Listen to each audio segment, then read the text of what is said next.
오늘 말씀의 제목은 주의 이름으로 말미암아, 이런 말씀 제목 가지고 함께 말씀을 나누고자 합니다. 저희들이 우리 사진작가 집사님이 계시니까 이렇게 좋은 이렇게 영상 사진들을 이렇게 보게 되는데, 오늘 시편은 어떤 시편이냐면 두 가지 시편의 의미가 신학자들이 구분한 두 가지 의미가 있는데, 사무엘로부터 기름 부음을 받았습니다. 그래서 기름 부음을 받아서 앞으로 차기 왕이 될 사람인데 쫓겨난다는 거죠. 도망다니고 광야로 이제 쫓겨나는, 유대 광야로 쫓겨나가서 정말 힘든 생활을 하게 되는 그 한 과정이 있고, 또 신학자들이 보는 또 다른 관점은 자신의 아들인 압살롬에 의해서, 이미 왕인데 왕의 자리에 있는데 압살롬에 의해서 쫓겨나서 나가는 그 자리까지를 포함하고 있습니다. 그래서 압살롬에 의해서 쫓겨나갈 때는 광야로 나간 부분이 아니었기 때문에 이 두 가지 부분이 같이 사용이 됩니다. 그런데 이 온 본문의 시편은 어떤 시편을 갖고 있냐면, 어떠한 환난이 다가오거나 어떠한 고통의 시간이 와도 하나님과 함께하는 데에는 아무런 제약이 없다는 것입니다. 오직 여호와 하나님, 우리는 예수님을 믿고 있으면 그 어떤 환난이 다가오더라도, 두려움이 다가오더라도 그것은 다 하나님 앞에 맡기는 역할입니다. 그래서 오늘 제가 본문에서 읽지는 않았지만 8절과 9절은 이렇게 왕된 신분인 다윗을 갖다가 광야로 내쫓거나 왕의 자리에서 내쫓아서 내가는 사람들의 결말이 포함되어 있습니다. 이것은 우리 성도님들이 오늘 본문 말씀을 읽은 다음에 다시 한번 8절과 9절 읽어보면 하나님께서 세우신 왕을 대적했던 사람들이 어떠한 결말을 맞게 되는가 하는 것이 기록이 되어 있습니다. 우리가 이 사진을 통해서 보는 것은 그와 같은 것입니다. 이 사진을 보면서 우리가 두려움에 떨고 있나요? 파도는 계속해서 거세게 우리를 향해서, 바위를 향해서 다가옵니다. 그러나 우리는 이 사진을 보면서 오히려 파도의 어떤, 하나님께서 주신 그 파도의 어떤 자연에 대한 경외를 한번 갖게 되는 것 같아요. 와서 거친 파도가 와서 돌에 부딪힐 때마다 돌이 두려움에 떨까요? 큰 바위 덩어리가 파도를 무서워할까요? 파도는 치더라도 그 거센 파도를 맞이할 수 있는 마음을 오늘 표현하지 않았나. 그래서 오늘 본문과 이렇게 좀 대조해가면서 보고자 합니다. 그래서 오히려 하나님을 향한 경외함이 드러나는 것 같아요, 이 사진 속에서는. 그래서 제가 따로 제목은 붙이지 못했는데 우리 김정훈 집사님께서 올린 사진 보면 어떤 바다 운무와 등대가 이렇게 보이잖아요. 그죠? 바다에서 운무를 만든다는 것은 뭐냐면 한치 앞에 안 보인다는 얘기예요. 저도 잠깐 그리 길지는 않았지만 배를 탔었을 때 그냥 바다가 안개가 가득하면 앞이 안 보입니다. 전혀 어느 한순간도 앞이 보인 적이 없어요. 그런데 등대는 어떤 역할을 하죠? 보이지 않는 사람들의 길잡이가 되어주잖아요. 그러니까 아무리 앞이 보이지 않는 것 같고 운무가 가득 바다를 메운 것 같아도 결국은 그 운무는 해가 돋으면 사라지게 되어 있습니다. 그리고 우리는 그 빛을, 주님께서 주시는 빛을 따라서 앞으로 나아가게 되는 것입니다. 이런 것을 통해서 볼 때 우리는 어떤 사진을 어떤 관점에서 보느냐에 따라서 다양하게 우리의 시각을 가질 수 있습니다. 이건 제가 11년 전에 강릉 쪽에 눈이 굉장히 많이 왔을 때 경포대에서 찍은 사진입니다. 때로는 어려움에 처한 사람들이 사색할 수 있는 시간들이 필요하잖아요. 그런데 우리는 명상과 사색과 말씀을 가지고 붙잡고 나가면서 어떠한 상황 속에 있더라도 우리는 주님과 함께 한다는 것을 잊지 않는다는 거죠. 아무리 많은 것이 우리가 알지 못했던 것이 우리의 삶을 돕고 있다 할지라도 결국은 다 문 녹듯이 사라질 것입니다. 그래서 이 다윗이 광야에 쫓겨나갔음에도 불구하고 오직 하나님만을 신뢰했다는 것이 오늘 본문의 말씀입니다. 그래서 오늘 1절에서 하나님이여 주는 나의 하나님이시라고 고백하는 것입니다. 자신은 이미 광야로 쫓겨와 있습니다. 왕의 신분임에도 불구하고 쫓겨와 있다는 거죠. 근데 그 가운데 서도 하나님을 향한 그 마음이 흔들림이 없다는 것입니다. 주는 나의 하나님이시라. 그러면서 간절히 주를 찾았다는 것입니다. 그러니까 어떠한 어려운 환경이 다가왔다 할지라도 나와 함께 하시는 하나님 앞에 간절히 구한다는 것이 우리의 성도들의 본분인 줄 믿습니다. 아멘. 이것은 다윗은 우리에게 표본으로, 우리의 삶의 표본으로 보여주는 것입니다. 그래서 어떤 다윗을 갖다가 어떻게 보면 섬김의 리더십이라고도 하기도 합니다. 그래서 온전히 주님만을 향해서 우리 성도들이 나아가는데 다윗과 같은 신앙을 우리가 갖는다면 우리는 이 다윗이 이런 마음으로 하나님 앞에 어떤 어려움이 와도 하나님만 붙잡았다는 것을 잊지 마시고 우리도 또한 어떤 어려움이 다가오더라도 오직 하나님만 붙잡으시고 그 하나님이 나를 온전하게 이끄실 것을 믿으셔야 할 줄 믿습니다. 우리가 성경 역사를 통해서 하는 것처럼 이 다윗은 쫓겨났지만 다시 회복되는 과정을 갖고 있습니다. 그리고 더 굳건한 왕으로서 자리에 다시 서게 된다는 것을 잊지 마시기 바랍니다. 그런데 지금 다윗이 처한 환경은 물이 없어 마르고 한편 땅이라는 것입니다. 광야로 쫓겨났으니까 물이 없다는 것이죠. 뭐 주변에 같이 다 같이 도망 나온 사람들이 있잖아요. 신하들도 있을 것이고 또 한 사람 하면서 이 다윗의 주변에는 주로 어려운 사람들이 같이 했다는 것입니다. 그러니까 다윗의 마음에 합한 사람들이었죠. 그러니까 그런 사람들이 함께 왔는데 이런 황폐한 땅에서 내 영혼이 주를 갈망하고 있다는 것입니다. 우리의 마음이, 우리의 영혼이 오직 주님만을 갈망하고 있다는 것입니다. 그러니까 물이 없거나 주변에 먹을 것이 없어서 그것이 두려운 것이 아니라 오직 주님만을 바라본다는 것입니다. 주님만을 향해서 기도한다는 것입니다. 그러면서 자신의 내 육체가 주를 악무한다고 했습니다. 그러니까 우리의 마음만 아니라 자신의 육체까지도 주님을 악무하고 있다는데 이 악무하다는 뜻은 카마그라고 해서 원뜻은 멸망하다, 창백해지다 이런 뜻을 갖고 있습니다. 그러니까 주님을 향해 갈망한다는 것은 아주 창백해질 정도로 이렇게 자신이 수척해지고 그런 과정까지 가도 주님을 향한 그 마음은 떠나지 않는다는 것입니다. 그래서 얼굴이 수척해질 정도로 심히 갈망하다는 뜻을 갖고 있습니다. 그러니까 정말 물도 마시지 못하고 먹을 것도 없고 이런 상황 속에서 오직 주님만을 바라보는 그 마음, 이것은 보면 우리가 이렇게 금식을 하면서 이렇게 느끼는 마음하고도 어느 정도 이렇게 닿을 수 있습니다. 우리가 간접적으로 체험한다면 우리가 정말 주님 앞에 소원을 빌고 그 마음을 가지고 나아갈 때 정말 때로는 물만 우리는 그래도 물은 좀 마시면서 하잖아요. 근데도 물이 없어 마른 그 상태 속에서도 주님을 향한 그 마음만은 놀랍도록 주를 향해 있다는 것입니다. 그러니까 어떠한 환경 가운데 있다 할지라도 우리는 주님을 떠날 수 없다는 것입니다. 이제 그러한 마음이 있다 보니까 어떠한 마음을 품게 되냐면 이것은 제사장만이 들어갈 수 있는 곳입니다. 지성소는 성전이잖아요. 그런데 우리는 예수님을 통해서 이 지성소에 들어가는 길을 우리는 얻었습니다. 예수님께서 우리를 위해서 죽으시는 그날 지성소에 있는 휘장이 찢어졌다고 하는 것입니다. 그때 예수님께서 죽으실 때 그때 이스라엘에 큰 지진이 있었습니다. 진동이 있었죠.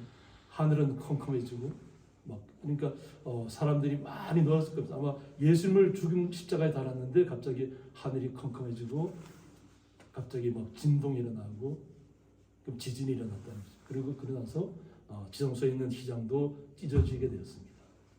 이것은 뭐냐면 예수 그리스도의 보혈의 피를 통해서 우리가 주님 앞에, 예수님 앞에 바로 나아갈 수 있는, 하나님 앞에 바로 나아갈 수 있는 길을 열었다고 하는 것입니다.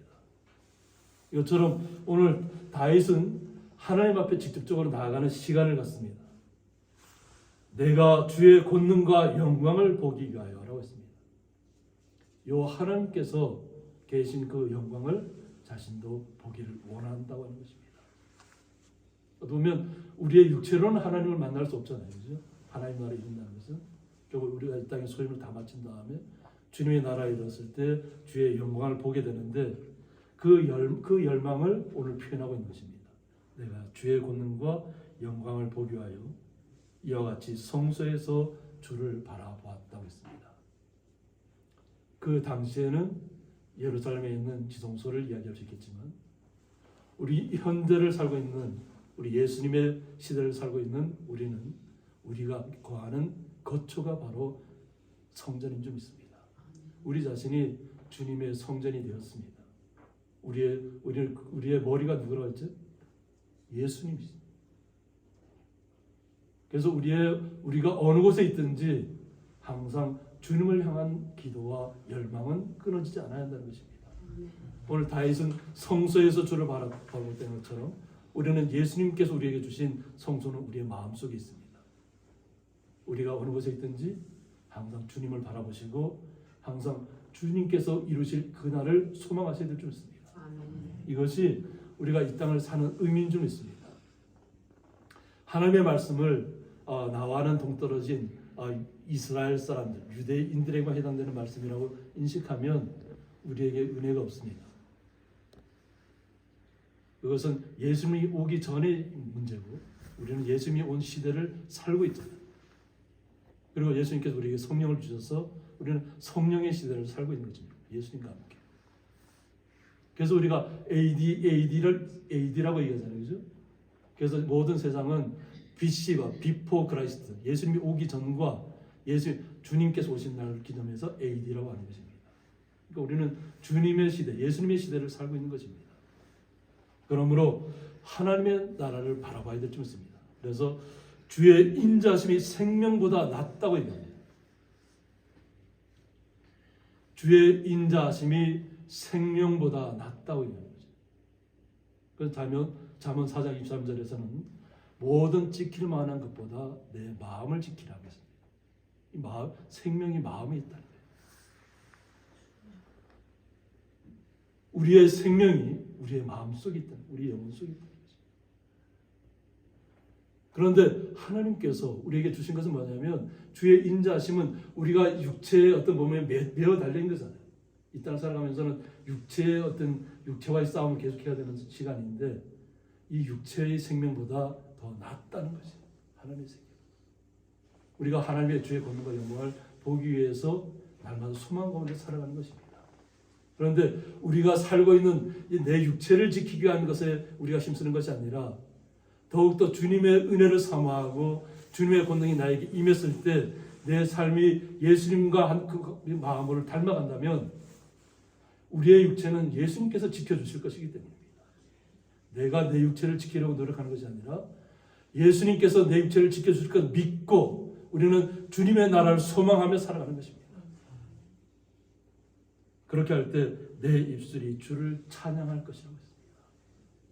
우리의 마음이 결단이 되었을 때 주를 찬양할 수 있다는 것입니다. 찬양은 아무에게나 허락된 것이 아닙니다. 항상 강조하잖아요. 유명한 가수, 성악가, 오페라 이런 사람들이 노래는 잘할 수 있어요. 그런데 진정한 마음의 울림이 없으면, 예수님의 그 마음이 없으면 찬양은 나올 수가 없습니다. 그들의 마음속에서. 그들은 세상의 명예와 세상의 부귀 명예를 추구할 수는 있지만 하나님을 찬양하는 것은 오직 거룩한 주의 성도들에게만 허락된 것이라는 것입니다.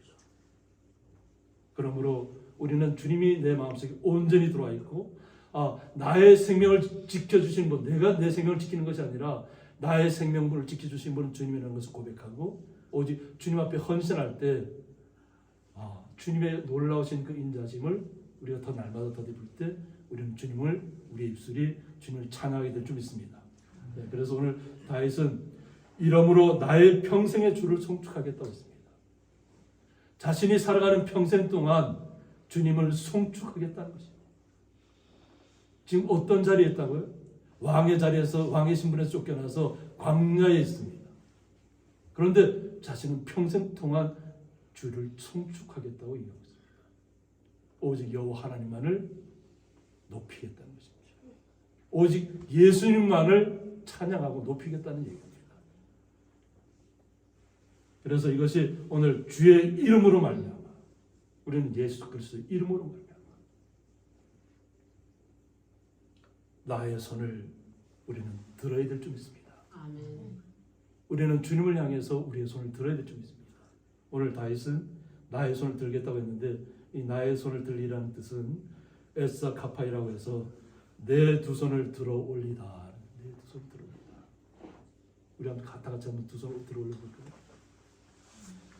한번 두 손을 이렇게 들어 올려보세요. 이는 하늘의 하나님께를 향한 간절한 기도의 자세라고 합니다. 우리가 하나님을 향해서 기도할 때 정말 나의 온 마음과 정성을 들여서 간절한 마음으로 주님 앞에 나아간다는 것입니다. 우리가 손을 드는 것이 그냥 뭐 형식상으로 뭐 이렇게 드는 것이 아닙니다. 뭐냐면 나의 온 마음과 정성을 다 하나님 앞에 드려서 내 마음속에 있는 모든 기도가 주님 앞에 성달되기를 원하는 것입니다. 그래서 이 손을 기도할 때 이 손을 높이 들고 한다는 것은 은혜가 충만하면 힘이 들지 않습니다. 은혜가 충만하면 힘이 들지 않는데 만약 나의 은혜가 떨어지거나 그냥 남들이 다 막 여럿이 할 때 똑같이 하기 때문에 내 손이 막 올라가면 갑자기 힘들 수가 있어요. 왜? 마음이 올라가야 되는데 손에 신경 쓰고 있기 때문에. 그래서 기도할 때는 나의 마음이 하나님 앞에 드려지는 것이 중요합니다. 내가 진정으로 내가 정말 창백하고 수척해지고 있죠. 다윗이 오늘 여기서 보면 물이 없는 땅에서 황폐한 땅에서 정말 창백해진 그 상태에서도 오직 주님만을 향해서 찬양하고 있다는 것입니다. 자신의 신분이 지금 왕의 자리에서 쫓겨난 것이 중요한 것이 아니라 내 마음이 주님을 온전히 붙들고 내가 지금 끝까지 나는 왕의 자리가 중요한 것이 아니라 내가 주님과 함께 하는 자리가 있는가 아닌가가 중요하다는 것입니다. 이것을 통해서 우리는 마음에서부터 주님을 향해서 날마다 손을 들면서 주님 앞에 나아가야 될 줄 믿습니다.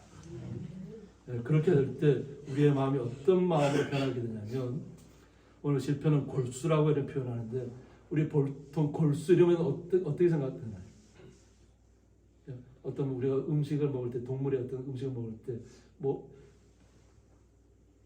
머리에 있는 그것을 이렇게 많이 생각하잖아요, 그죠? 우리나라는 먹지 않는 것이지만 뭐 이렇게 원숭이 골을 먹는 사람도 있잖아요, 그죠? 이제 그런 걸 생각할 텐데 여기에서 성경이 말씀하는 골수는 그런 뜻이 아니고 헬레브라고 해서 살찌다, 지방을 뜻하기도 한다고 했습니다. 살찐다. 이것은 뭐냐면 여기서는 가장 훌륭한 고기 중에 가장 좋은 부위를 우리가 먹었을 때 만족하는 그 마음이에요. 그러니까 제가 저 집사님 7년 전에 이제 미국으로 이제 좀 한 달 동안 다녀온 적이 있잖아요. 이제 그때 목사님 분들을 많이 만났는데 저희들이 강원도 시골에서 왔다고 하니까 갑자기 브라질 음식점으로 이렇게 저희들을 초대를 해갖고 간 적이 있습니다. 그러니까 브라질 음식이 뭐냐면 바베큐로 유명한 것이에요. 브라질 음식이. 근데 그 가보니까 그 셰프들이 요리사들이 직접 고기 부위마다 부위를 갖고 와서 이렇게 옆에 와서 잘라줍니다. 잘라주고 원하시는 부위가 있다고 하면 잘라주고 또 다 주는 것이 아니라 뭐 자신들이 원하는 것만 주는 거예요. 가서 이렇게 고기가 이런 좋은 고기가 있습니다 하고 설명을 해주고 드시겠습니까 해서 우리 먹겠다 이러면 이렇게 조금씩 이렇게 칼로 이렇게 베어서 접시에 이렇게 놔줍니다. 그러니까 브라질 쪽은 그렇게 바베큐 문화가 아주 굉장히 발달되어 있다고 그래요. 그래서 그런 음식을 먹을 때 정말로 좋은 고기를 먹는구나 이런 느낌이 와요. 우리도 또 이렇게 뭐 숯불에다 이렇게 고기를 이렇게 구우면 정말 좋은 고기는 막 입에 녹잖아요, 그죠? 요즘은 먹진 않지만 예전에 저희들이 어렸을 때는 뭐 이렇게 노루고기가 있잖아요. 그럼 노루고기를 갖다가 숯불에다 이렇게 딱 이렇게 구우면 노루고기가 갑자기 입에서 싹 들어갔는데 녹더라고 입안에서.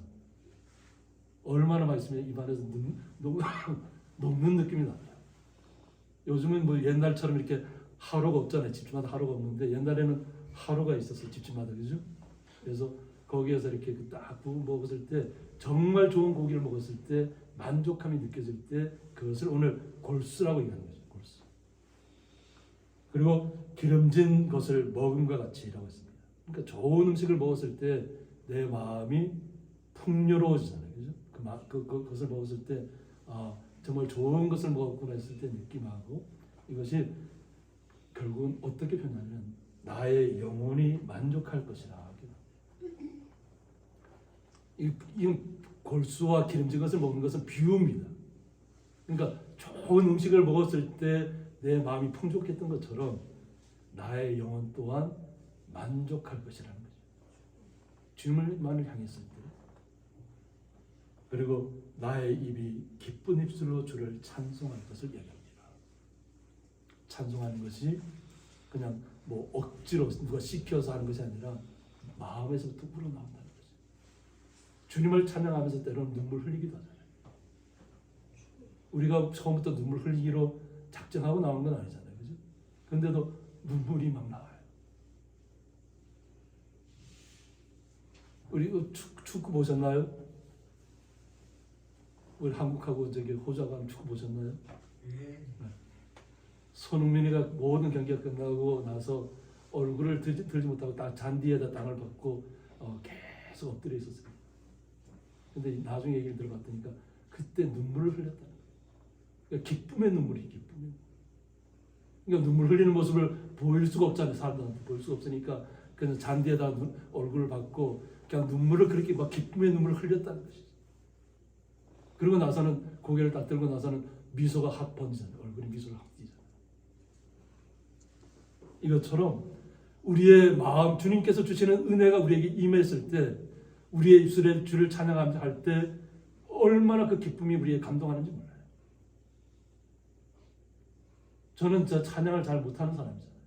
그런데도 어떤 때는 찬양을 어떤 때 뭐 찬양이 보면 정말 머리에 뭔가 그 느낌이 올 때가 있어요. 찌릿하고.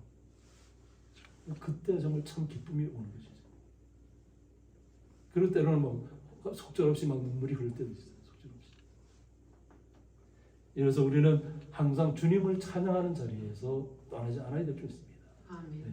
환경이 중요한 것이 아니라 나의 마음이 주님을 만나고 있고 주님을 찬양하고 있는 것이 중요한 것입니다. 그래서 오늘 다윗은 내가 나의 침상에서 주를 기억한다고 했습니다. 자신의 혼자만이 있는 조용한 공간이죠. 자신 침상은 자신만 있는 곳에서 주님을 기억하고 있다. 예수님을 기억하고 있다. 우리의 삶을 돌아볼 때 얼마나 하루 동안에 정말 힘든 일들을 많이 겪었을 거 아니에요. 그리고 나서 나의 잠자리로 돌아왔을 때 내 잠자리에서 주님을 기억한다는 거예요. 오늘도 예수님도 우리는 예수님 때문에 오늘 하루도 어떤 어려움들이 있었지만 그 어려움들을 잘 이겨내고 주님 때문에 잘 이겨냈습니다. 또 앞으로 우리가 이 어떤 보면 하나님께서 사랑하시는 자에게 잠을 주신다 했잖아요. 그러니까 오늘 이 밤도 참 잠 잘 들 수 있도록 하나님 앞에 기도하고 그런 시간을 갖는다면 은혜의 시간이 될 줄 믿습니다. 그리고 깨어났을 때 어떤 마음 새벽에 주의 말씀을 작은 소리로 읊조릴 때에 하겠다고 합니다. 잠이 잘 자고 이제 새벽에 깨어났습니다. 그럴 때 주의 말씀을 작은 소리로 읊조린다. 그러니까 자신만이 듣는 소리다. 자신만. 뭐 남한테 보여주기 위한 소리가 아니라 그냥 새벽에 침상에서 일어났을 때 주님의 말씀이 이런 말씀이 나의 마음속에 왔습니다. 그리고 그 말씀을 새기는 것입니다. 이것이 하나님께서 우리를 살리시는 일이에요. 우리가 주님을 찬양하고 우리의 마음을 온전히 주님 앞에 드린다는 것은 주님이 나와 함께 하신다는 얘기예요.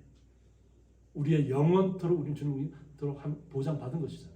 그런데 우리는 이 땅에서 어쨌든 살아가야 하잖아요. 육체로 또 살아가는 삶도 살아가야 되기 때문에 우리는 날마다 깨어나면 주님의 말씀이 나를 살린다는 것을 고백하셔야 될 줄 있습니다. 아멘. 그래서 요즘 매일 아침에 단톡방에 말씀이 올라가잖아요. 그죠? 말씀 올라가면 그 말씀이 그날 하루를 살아가는데 힘이 되었으면 좋겠습니다. 아멘. 우리는 말씀으로 살아가는 것입니다. 그리고 우리는 오직 주님만을 찬양하는 우리 자녀의 신분인데 오늘 7절에서는 주는 나의 도움이 되셨다고 고백합니다. 이런 고백이 나올 수 있는 이유는 환경이 주는 것이 아니잖아요. 왕의 자리가 주는 것이 아니라 지금 자신은 쫓겨난 자리에 있다는 것이 광야예요. 그 고독한 자리에서 주님은 나의 도움이 되실 것이다. 주님께서 회복시켜 주실 것을 믿는 그 마음에 오직 주님만이 나의 모든 것이고 내가 주님 앞에 온전히 주님만 감고 있을 때, 그러니까 우리는 다윗의 마음을 이렇게 봐야 되는데 아들한테 쫓겨났다고 생각, 압살롬에 의해서 쫓겨났을 때 그 마음에 얼마나 고통이 심했겠어요. 근데 아들을 향해서 원망하지 않잖아요. 아들을 압살롬 아들을 자신이 죽이나요? 그렇지 않잖아요. 그냥 그는 자신의 머리가 아주 휘황찬란한 머리, 아주 그냥 남자임에도 불구하고 아주 구불구불하고 뭐 어떤 사람이 봐도 다 멋있다고 할 정도로 그런 아름다운 머리를 가졌는데 그 머리가 나무에 딱 걸려버리죠. 그래서 나무에 달려버려서 결국 죽음을 맞이하게 되잖아요. 오히려 그 얘기를 들었을 때 오히려 다윗은 통곡했다고 했어요. 자신은 아들에 의해서 쫓겨났는데 불구하고 통곡했다. 아들이 죽었다는 소식 때문에. 우리는 이 땅의 것을 만족하는 삶이 아니라 오직 주님만을 바라보는 삶이 되어야 될 줄 있습니다. 그렇게 될 때 오늘 다윗의 고백처럼 내가 주의 날개 그늘에서 즐겁게 부르리다는 이 오늘 그 마음의 울림이 나타나는 것입니다. 자신이 어떤 자리에 있더라도 자신은 주의 날개 아래에 있다. 그늘 아래. 우리를 품으시고 우리를 안으시고 우리의 날개가 되어주시고 우리의 그늘이 되어주시는 분이 바로 예수님이라는 것을 우리는 잊지 마셔야 될 줄 있습니다. 아멘. 어떠한 문제가 생기더라도 오직 예수님의 그늘 주의 날개 아래로 들어가시기 바랍니다. 아멘. 주님께서 우리를 보호하고 싶다는 것입니다. 이것이 우리가 마음속에 기쁨이 되고 즐거움이 되고 주님의 뜻을 나타냈을 때 오늘 시편 마지막 11절의 말씀이 왕은 하나님을 즐거워하리니 라고 했습니다. 자신의 신분이 왕이라는 것을 알았다는 것입니다.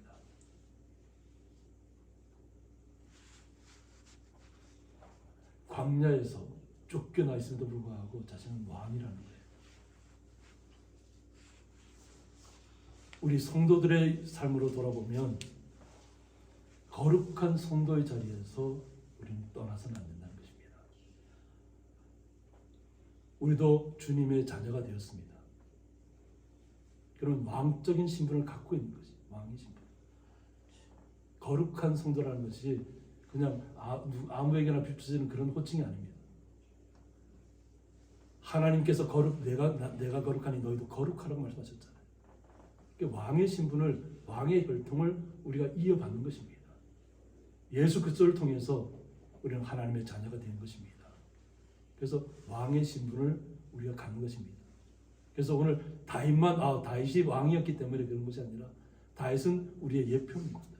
예표가 되어요. 표본이 되어줄 수 있어요. 우리 삶 속에서. 우리는 예수 그리스도로 인해서 우리도 왕의 신분을 가졌다는 것을 잊지 마시기 바랍니다. 아멘. 그러면 하나님을 즐거워해야 된다는 거예요. 하나님 때문에 기뻐하고 하나님을 날마다 즐거워하는 삶을 우리는 누려야 될 점 있습니다. 아멘. 그래서 주께 맹세한 자마다 자랑할 것이나 그랬습니다. 오직 주님만이 나의 모든 것이라고 고백하는 주의 거룩한 성도들은 주님을 자랑하시라는 것입니다. 부끄러워하지 말라는 것입니다. 내 환경이 어떤 환경에 굴하지 마시고 하나님의 자녀에서 왕의 신분을 다윗과 같은 그런 왕의 신분을 우리도 갖고 있다는 것입니다. 그런 하나님의 피가 우리에게 흐르고 있다는 것을 느끼셔야 될 줄 있습니다. 그래서 어느 곳을 향하여 나아가든지 부끄러워하지 마시고 하나님 말씀 때문에 부끄러워하지 마세요. 우리가 실수한 것은 즉시 사과하거나 우리가 잘못된 것이 있으면 우리는 그 즉시 해결해야 되지만 오히려 잘못하지 않았음에도 불구하고 비굴하거나 어떤 잘못된 길에 가서 굽신거리는 자리에 절대 나가서는 안 될 줄 있습니다. 오직 주님만이 나의 모든 것이고 주님께서 나를 책임져 주실 것이고 영원토록 주님께서 우리를 이끄실 것을 믿으셔야 될 줄 있습니다. 아멘. 믿으셔서 마음속에 주님이 나의 모든 것이라는 것을 고백하셔야 될 줄 있습니다. 나의 생명은 하나님 앞에 달려 있는 것입니다. 생명을 내가 주관하는 것이 아닙니다. 생명은 하나님께 달려 있습니다. 세상 모든 만물을 주관하시는 하나님께서 우리를 이 땅에서 거룩하게 살 수 있도록 우리를 이 땅에 부르셨습니다. 우리는 그러므로 오직 주님만을 앙망하고 나가야 될 줄 믿습니다. 그런데 거짓말하는 자의 입은 막히리라고 하고 있습니다. 우리는 정직하고 오직 주님만을 앙망하고 주님만을 기뻐하고 오직 주님만을 찬양하는 자리에 나갑니다. 그런데 우리를 향해서 비난하거나 우리를 속이려 하고 우리를 거짓말로 우리를 이렇게 잘못된 사람이라고 그런 이야기가 들려온다 할지라도 그런 것에 연연하지 마시라는 얘기예요. 오직 우리는 내 자신이 주님 앞에 온전하고 절대 내가 잘못된 길을 하지 않았으면 그런 소문이 들려와도 그런 소문에 흉흉한 소문이 들려와도 그런 소문을 그와 관계없다. 그것은 하나님께서 처리하실 것을 믿으시라는 거예요. 결국은 거짓말하는 자의 입은 막힐 것을 믿습니다. 보통 우리 이 앞절에 보면 킹 제임스 버전에서는 승냥이의 먹이가 될 것이라고 얘기합니다. 그러니까 우리가 그들을 처단하는 것이 아니라 하나님께서 하신다. 그러니까 우리는 오직 주님만을 기뻐하시고 주님만을 찬양하시고 주님만을 높이는 자리에 우리가 서 있다면 우리는 날마다 주의 이름으로 말미암아서 주님 앞에 온전히 나갈 수 있을 줄 믿습니다. 그래서 우리가 날마다 예수 그리스도의 이름으로 이 땅에서 날마다 승리하는 삶을 누리시기를 주님의 이름으로 축원드립니다. 함께 기도하겠습니다. 주의 이름으로 말미암아라는 말씀을 통해서 다윗이 광야로 쫓겨났을 때 그 황량하고 어느 곳 하나 의지할 것 없는 그곳에서부터 주님만을 자신의 구주로 모셨습니다. 그리고 그의 변함없는 모습을 오늘 말씀을 통해서 그가 나타내었습니다. 그렇게 할 때 주님께서 기름진 것으로 골수의 아름다운 것으로 그의 풍족하게 하시며 그의 영혼을 온전하게 지키시는 것인 과정을 우리는 지켜보았습니다. 이처럼 주님께서 우리를 지키실 것을 믿고 아름다운 것으로 날마다 충만한 것으로 은혜를 더하실 줄 믿습니다. 그 은혜의 말씀 가운데 온전히 나아가서 앞으로 구장 설날을 맞이하는 그 시간까지 모든 가족들과 기쁨과 감사로 모든 가족들 만나는 시간 되실 수 있도록 주님께서 축복하여 주옵소서. 그 주님의 사랑에 감사하며 예수님의 이름으로 기도드리옵나이다. 아멘.